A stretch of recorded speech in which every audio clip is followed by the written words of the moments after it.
es una cisterna. Una cisterna es un depósito de agua.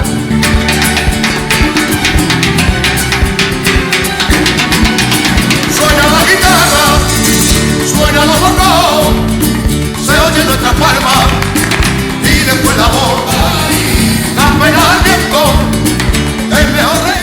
Todos estos restos que ven ustedes aquí son de diferentes épocas, ¿vale? Tenemos del siglo XIII. Baila con los chiquitos, mueve todo tu cuerpo.